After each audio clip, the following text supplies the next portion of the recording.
மகிமை உண்டாவதாக. இந்த நாள் தியானத்திற்கென்று நீதிமொழிகளின் புஸ்தகம் 27ஆம் அதிகாரம் 1வது வசனத்தை நாம் வாசிப்போம். நாளைய தினத்தை குறித்து பெருமை பாராட்டாதே, ஒரு நாள் பிறப்பதை அறியாயே. நாளைய தினத்தை குறித்து நாம் எப்பொழுது என்ன பண்ணக்கூடாதான்? பெருமை பாராட்டக்கூடாது. நாளைய தினம் நம்முடைய நாள் அல்ல. நாம் பிறப்பதை குறித்து நாம் அறிந்திருக்கிறோம், நாம் இறப்பை குறித்து நாம் அறிவதே இல்லை. நாம் எல்லாரும் என்ன நினைக்கிறோன்னா, 100 வருஷம் வரைக்கும் நல்ல சுகபல ஆரோக்கியத்தோடு இருப்போம், நம்ம சாப்பிட்றது நிமித்தமாக, நம்ம புசிக்கிற ஆகாரத்து நிமித்தமாக நம்ம நல்லா இருப்போம்னு நினைக்கிறோம். ஆனால் வேதமே நமக்கு என்ன சொல்லுகிறது? மனுஷனுடைய ஆயுசு நாட்கள் 60, அவன் பலத்தின் மிகுதினால் 70 இல்லை 80. இது வரைக்கும் தான் இந்த பூமியில் என்ன பண்ண முடியும்? ஜீவிக்க முடியும். இந்த ஜீவியம் இருக்கணும்னு நினைச்சாலும் நாளைய தினம் நம்முடைய நாள் கிடையாது.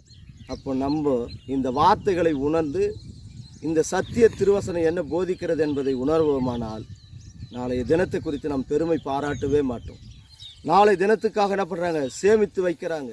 ஆசி ஐஸ்வர்யங்களை என்ன பண்ணுறாங்க? பொய் சொல்லி ஏமாற்றி திருடி வஞ்சகமான காரியங்களை செய்து தேவனுக்கு பிரியமில்லாத காரியங்களை செய்து இன்றைக்கி சொத்துக்களை சேர்த்து வைக்கிறாங்க. ஆனால் நாளைக்கு அந்த சொத்து நம்ம அனுபவிப்போமா என்று நாம் அறிவோமானா, நாளைக்கு நம் ஜீவன் போய்விட்டால் அந்த சொத்தை நம்ம அனுபவிப்பதும் இல்லை, நாளை தினம் நம்முடைய நாளும் அல்ல. நாம் தேவ சமூகத்தில் எப்பொழுதும் வார்த்தைக்காக சத்தியத்துக்காக சாட்சி உள்ளவர்களாக ஜீவிப்போம். எந்த நாட்களில் நாம் மரிப்போம் என்பதை குறித்து நாம் ஒருவரும் அறிவதே இல்லை.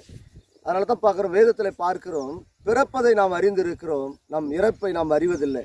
ஆனால் நம் இருதயத்துக்குள்ளே இருந்து பொறாமை, இருமாப்பு, அகங்காரம், துன்மார்க்கம், சண்டை, பிரிவினை, மார்க்கபேதம், குரோதம், இதெல்லாம் வைராகியத்தை வைத்துக்கொண்டு நம்ம என்ன பண்ணுறோம்?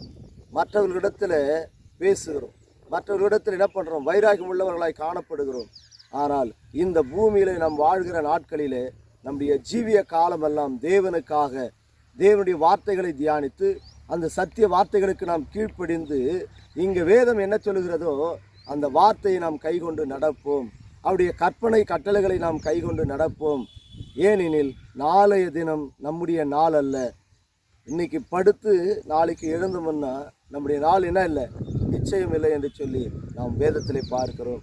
நாம் தலைகளை தாழ்த்தி தேவ சமூகத்தில், ஆண்டவரே நாளைய தினம் என்னுடைய நாள் அல்ல ஆண்டவரே, நான் எல்லாரிடத்திலும் சமாதானமாக இருப்பேன் ஆண்டவரே, ஒரு இடத்துல என்ன பண்ண மாட்டேன், நான் கோபப்பட்டோ துன்மார்க்க சிந்தையோடோ அக்கிரம சிந்தையோடு நான் ஒரு நாளும் நான் ஜீவிக்க மாட்டேன் என்று சொல்லி தங்களை தலைகளை தாழ்த்தி தேவ சமூகத்தில் அர்ப்பணித்து ஒப்பு கொடுத்து ஜெபிக்கிற ஒவ்வொரு பிள்ளைகளுக்கு இரக்கத்தை பாராட்டும் என்று சொல்லி நாம் தேவ சமூகத்தில் தலைகளை தாழ்த்தி ஜெபம் செய்வோமா? சோத்திரிக்கு நன்றியோடு துதிக்கிற ஆண்டவரே, இந்த வார்த்தைகளை கேட்டு ஆண்டவரே வார்த்தைக்கு கீழ்ப்படிந்து இதன் பிரகாரம் நடப்பேன் என்று சொல்லி கேட்கிற ஒவ்வொரு பிள்ளைகளை பலப்படுத்தும் ஆசீர்வதியும். இயேசுவின் நாமத்தில் ஜெபிக்கிறோம். ஜீவன் பலனுமுள்ள எங்கள் நல்ல தகப்பனே, ஆமென்.